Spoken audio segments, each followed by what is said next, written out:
صل على رسوله الكريم. زمانم مولوي عبدالهادي حمدان د کابل نړیوال هوایي میدان مسؤل یم. ټولو هیوادوالو ته پوره اطمینان ورکوو چې الحمدلله د میدان هوایي چارې په ډېر نورمال حالت کې روانې دي. مخکې یو اندازه مشکلات هم درلودل، اوس په ملکي برخه کې هېڅ نوع مشکل نه لرو الحمدلله.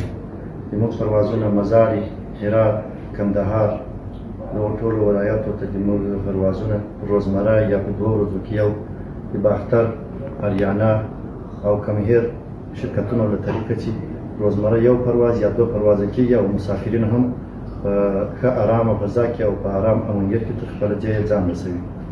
او پاتې شو د انټرنیشنل ترمینل یا د بهرني هیوادو دپاره د سفرو په رابطه باندې هغه هم اکثره پروازونه شروع شوي دي.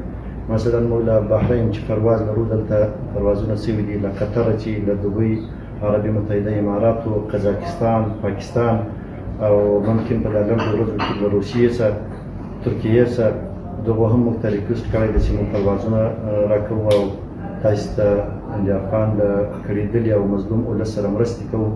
نو هغه ته هم موږ اطمینان ورکړی ده چې راسئ.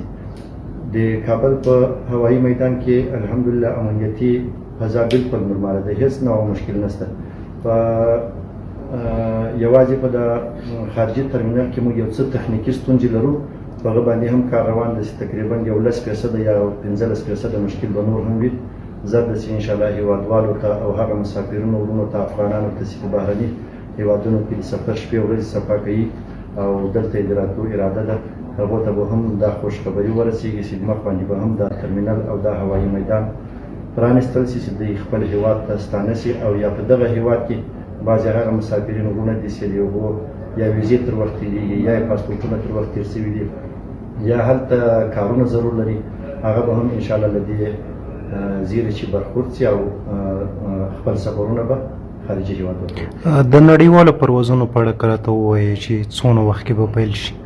د نړیوالو پروازونو په رابطه باندې د بعضو هیوادونو پروازونه خو شوي دي، البته د تخنیکي ستونزو له کبله هغه دقیق وخت ځکه نه شو ښودلی چې تاسو ته بهتره معلومه ده. تخنیکي ستونزې داسې یو شی دي، که موږ نن ورځ وکړو ممکن دا څو ورځې واخلي، او که موږ یو هفته وکړو ممکن سبا فعال شي. کوشش کوو چې څو ورځې فعال شي.